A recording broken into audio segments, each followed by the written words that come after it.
Maybe it's a classic or maybe a flop.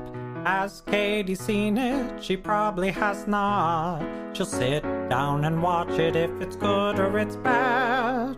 Hey, have you seen this? No, Katie hasn't seen that. Hi, I'm Katie, and if I had a nickel for every time someone said to me, "Wait, you haven't seen this movie? Oh my God, you need to see this movie," I'd be very rich.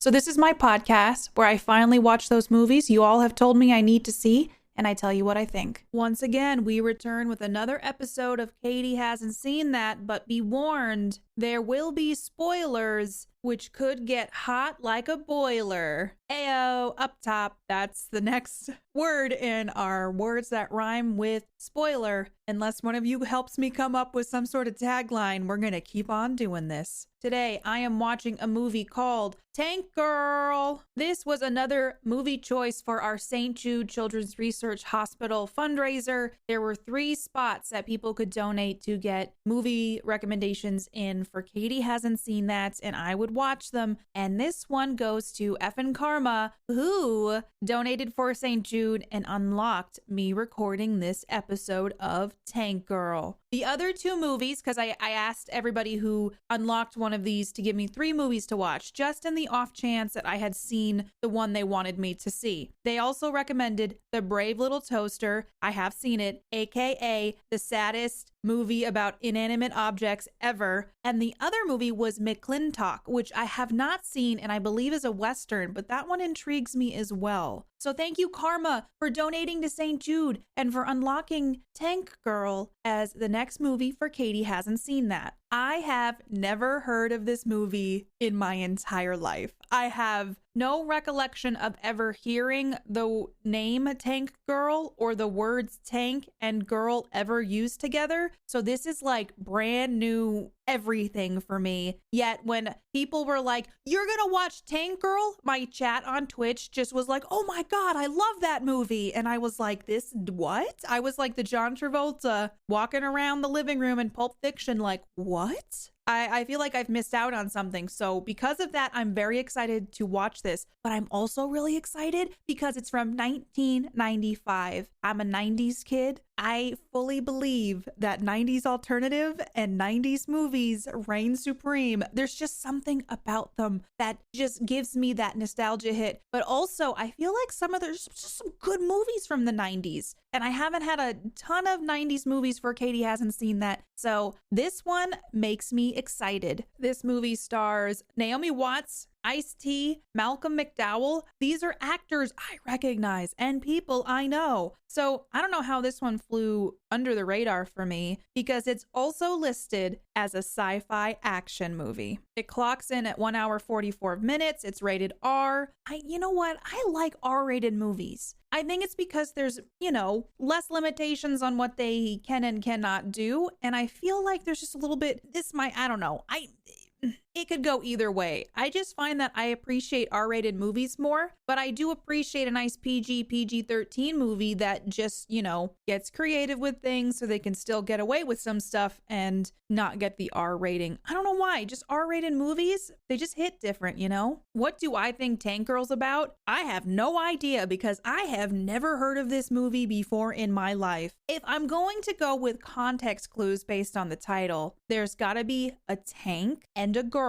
Maybe there's a man who keeps a girl in a tank, but it's not going to be like that Tom Hanks movie with the mermaid. I think it was called Splash. It's not going to go that route because it's sci-fi horror. It's not horror. I don't know why I'm like, there's a horror element to this, but apparently it's just a sci-fi action. There is no scary elements in this, Katie. Stop trying to make that happen. Well, maybe there's scary elements. If there's a girl in a tank, that sounds horrifying. So without looking up too much, I don't know what to expect. So let me see. I'm really going in the dark into this one, which, you know what? Sometimes that's cool. You ever see trailers for movies and they give away so much of what's going to happen in the movie. They essentially show you like the first act and then the climax of the movie to try to hook you to see it. But I'm like, I've already seen most of the movie. I already know that that person falls out of love with that person, or the dinosaur attacks the city. It's at this point. So I kind of like going into things with like zero knowledge. Though I will admit, sometimes I still end up not liking it. But this is an adventure and I'm ready for it. So what are the ratings for Tank Girl? It has a 5.4 out of 10 on Internet Movie Database. Oh, it's getting dicey. 38% on Rotten Tomatoes.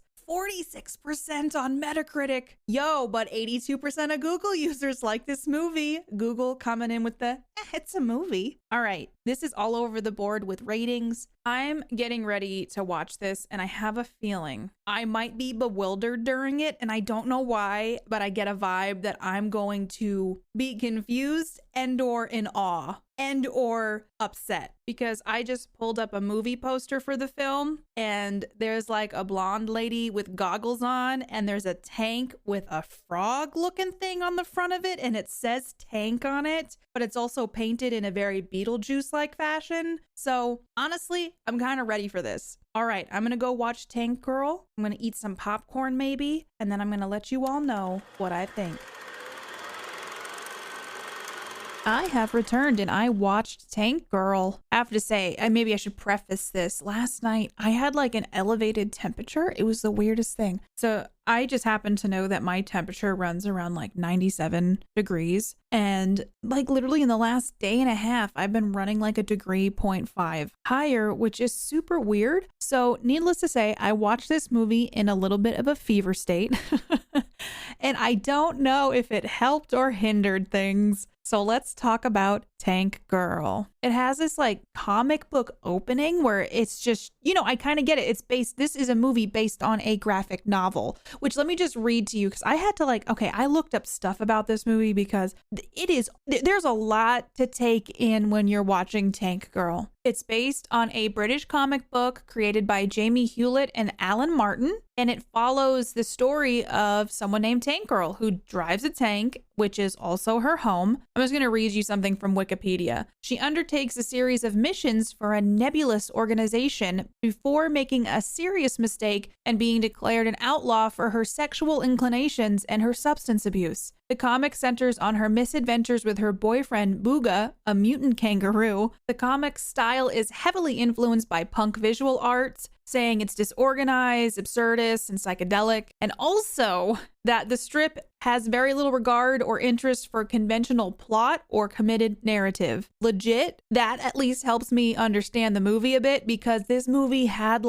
oh my God, it was disorganized and it did not have cohesiveness, and it was a lot to take in. The whole time though, I was like, there's a didgeridoo playing in the background, obviously the mutant kangaroos that come into play at some point. I was like, this has to take place in Australia, and I'm happy to report the strip was initially set in a futuristic Australia, although it drew heavily from contemporary British pop culture. What can I say about Tank Girl? It starts off and you have 90s comic strip opening, and there's a voiceover with Lori Petty kind of doing the, oh, you see, I grew up in the desert and this is just who I am. And I'm going to be, doing post-apocalyptic things. Oh, it's my boyfriend's birthday. And so it's legitimately just, you get introduced or acclimated to this new character and you're like, oh, this is going to be quirky. I guess to just get it right out in the open, I have a lot of problems with this movie.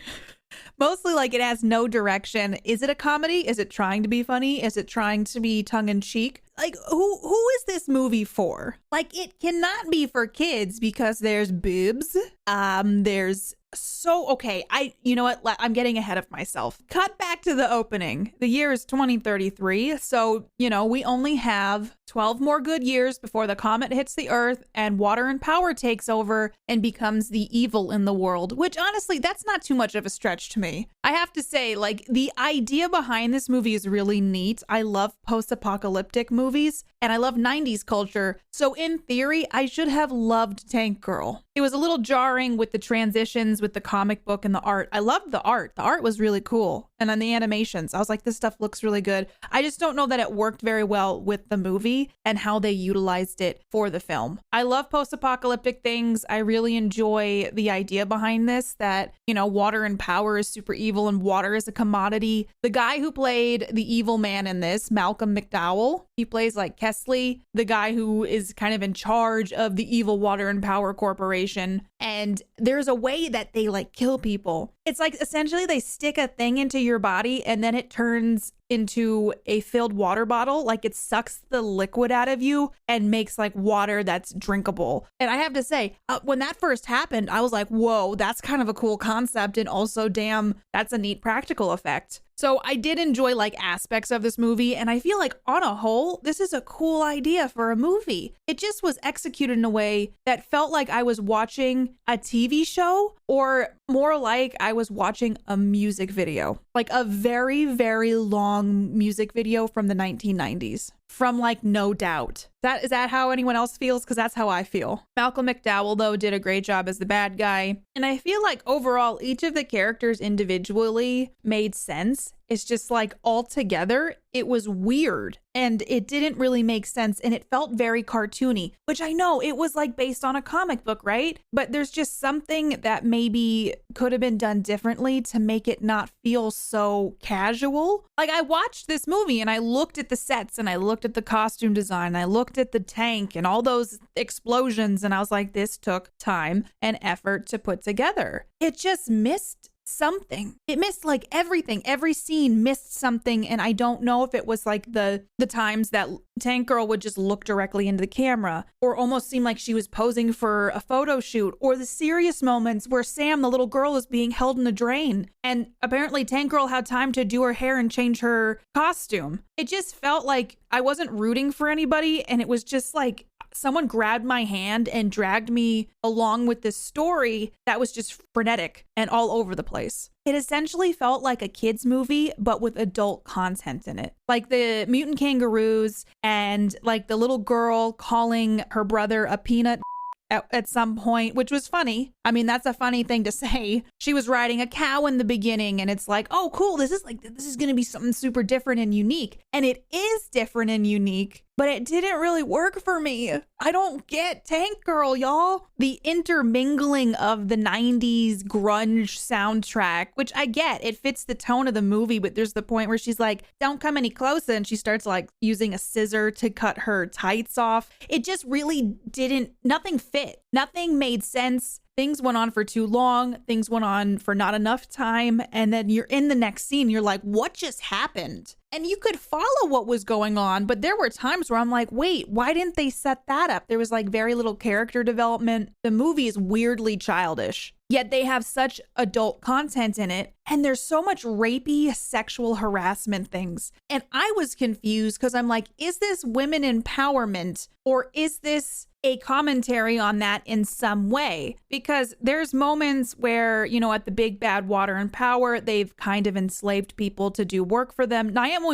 That horrific sound you just heard was me trying to pronounce Naomi Watts' name, and essentially an alien voice came from within me, and I'm leaving it in there because I cannot explain how my body did that. Anywho, Naomi Watts is in this, and she's got dark hair. I feel like I've only ever seen her with blonde hair, so when I first saw her, I'm like, is that Naomi Watts? And it is. And she plays Jet Girl in this, and she's like a skilled engineer, and she's getting creeped on by somebody at the big bad water and power. And at the end of the movie, it was satisfying when Jet Girl was able to go back and kind of shoot the guy who had been very sexual harassy towards her the whole movie. But then there's moments when we meet the kangaroo mutants and they're like super horny and they're like humping the girls and making a lot of sexual comments. And I was just confused about this movie in general and what message it was trying to convey to me. I still don't know what the message is. Also, I need to bring up in that scene where she's cutting up her leggings with the scissors and she cuts her overalls. I was like, this is an apocalypse. You don't just have clothes willy-nilly. But then I was like, oh, this is where I was mistaken in this movie. Apparently, you can have fashion for days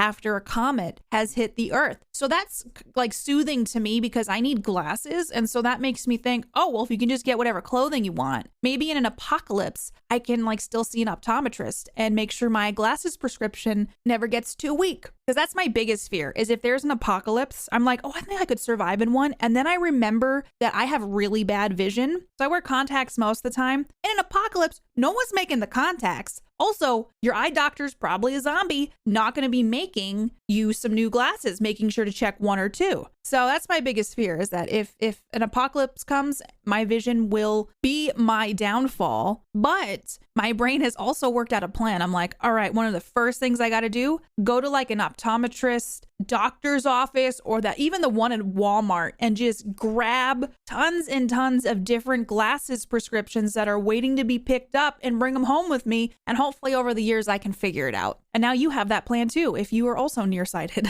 And just like my tangent, this movie is all over the place and doesn't know if it wants to be funny or dramatic. And every time it was trying to be dramatic or make me care about the characters, I just like recoiled a little bit and I was like, I don't really care what happens to y'all because it's just so frantic. I didn't have time to get the meat of the character or attach any sort of relationship to them. And I didn't enjoy any of the characters. They all had like little annoying things that bothered me. And I think it's because the movie's not very cohesive. Oh my gosh, Karma, who recommended this movie, I hope you'll still be my friend after this. Also, I want to know what you thought of this movie. I hope this is not your most like beloved movie of all time. I struggled a lot with the cinematography in this movie because it was literally just like all over the place. And it did feel like a music video. That's the only way I could describe it. There's a point where she gets the tank and she's like posing on the tank and she's looking directly into the camera, which I think the fourth wall breaks were intentional, but it was weird. It was just a weird thing to have in a movie. It felt like a low budget Harley Quinn, if that makes sense. I didn't really enjoy like the childish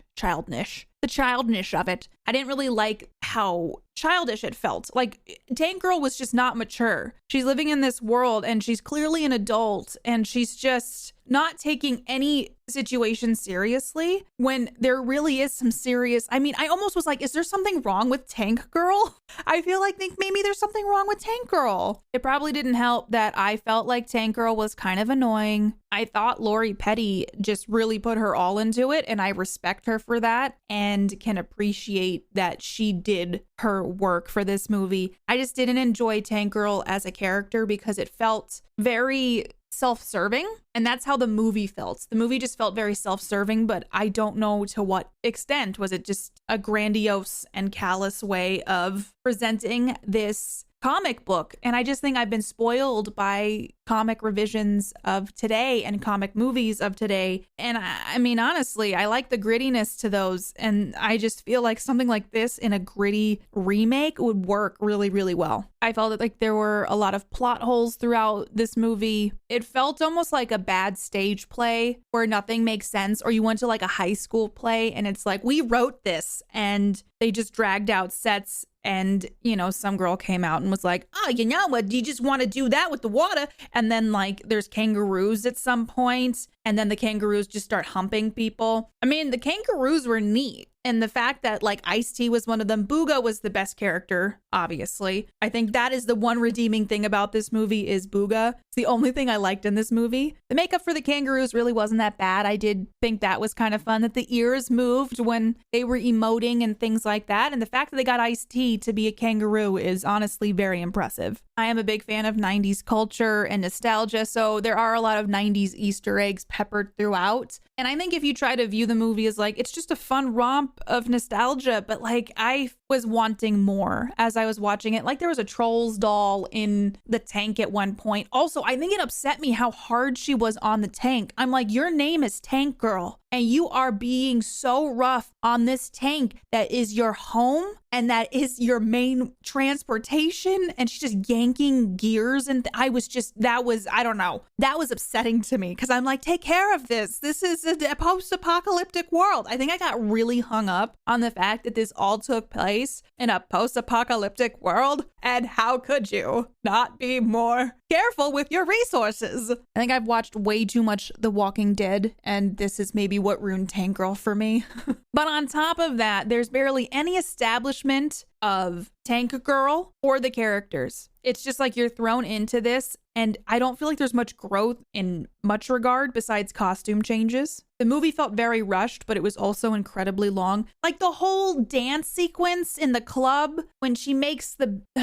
That's the thing. There was that whole scene with Sam who was being sent to a client for like essentially sexual stuff. And Sam's like a 10 or a 13-year-old girl. And then they capture the evil like Madame, who is the one who sent Sam to go do this. And they make her sing, and it's just like the consequences, it just didn't make sense. Like, I wanted more Judgment Day-esque things or more resolution. It just felt like making a joke of really serious issues like sexual harassment, pedophilia, and rapey jokes.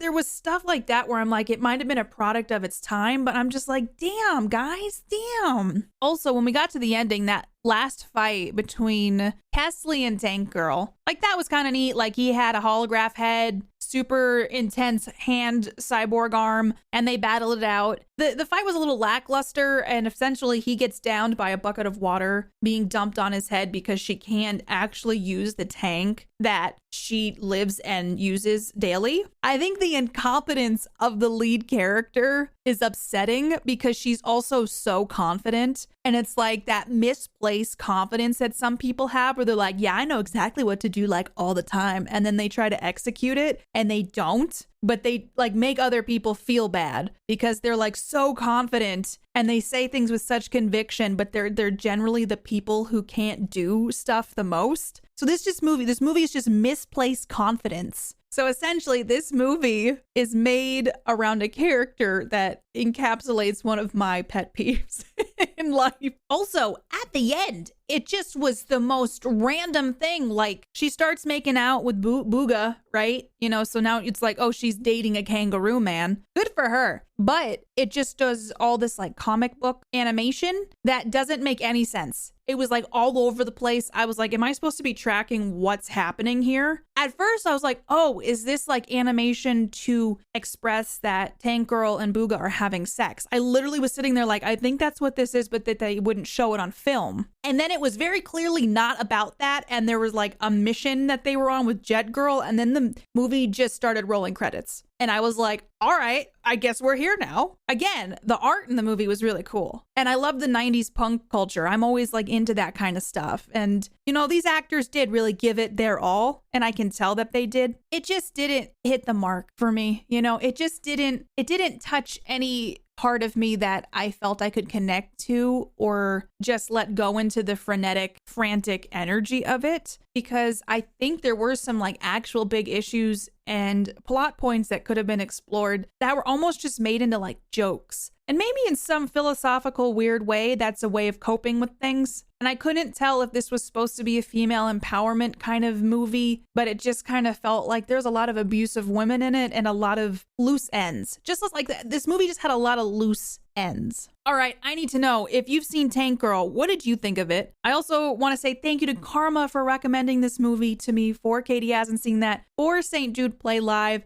I hope you understand that I still love and care about you a lot, and I'm sorry that I did not like the movie you recommended to me. I always worry about that, but I want you all to know that I'm being honest about my reviews, and I'm trying to express how they make me feel, okay? So what am I going to give this movie? Ooh boy. Oh, before I give a rating, I have to talk about one more thing that was upsetting to me. There's the point where Jet Girl and Tank Girl escape the evil water and power folks with the tank and the jet, and they go to this lady's house, and then the lady's there and holds them at like gunpoint, and she, meaning Tank Girl, sneaks around a very open table where the lady holding the gun could clearly see with peripherals, and she gently bonked this lady on the head with a fish that was like a rubber fish and she fell down and then stole the gun. It was so upsetting to me that I didn't know what to do with that, because there's just so much about that scene specifically that just wasn't correct in how anything in life works. And with that said, I'm going to give this movie a 2 out of 10 rubber fish bonks. And I'm not angry. I'm just disappointed that you made me watch this movie, okay?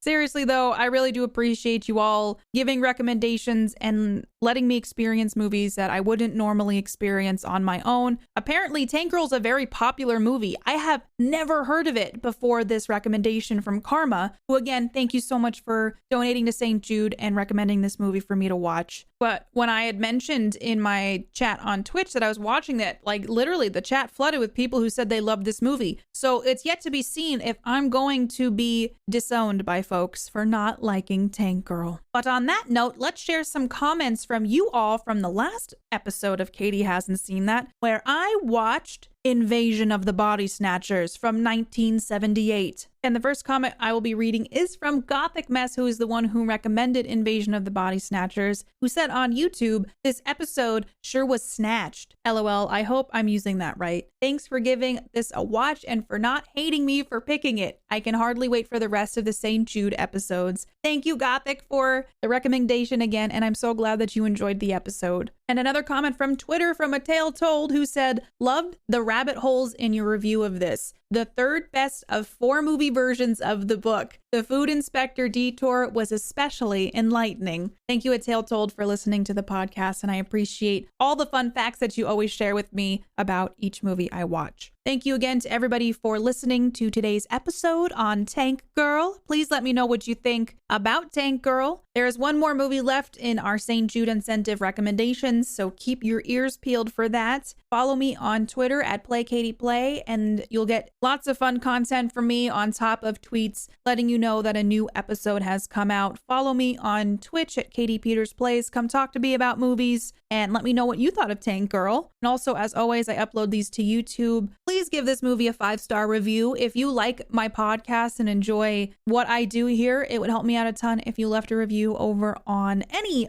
podcast platform, but also on Apple Podcasts. So I would really, really appreciate that. And thank you all for being here. I very much enjoy spending time talking to you about movies, and I can't wait for the next episode. Until then, don't worry so much about mutant kangaroos, but more so worry about, water and power. So make sure that you always keep your water and power bills paid. So maybe they'll be nicer to you if the world ends. All right, bye everybody. If you want to hang out with me more, or if you just want to yell at me for my thoughts on a specific movie, I stream over on Twitch at www.twitch.tv/KatiePetersPlays. Also, feel free to follow and chat with me on Twitter at PlayKatiePlay and on Instagram at KatiePetersPlays. Music written and performed by Mark Can Do It. Katie Hasn't Seen That is a part of the Geek Generation Network. Until next time, keep your popcorn warm for me.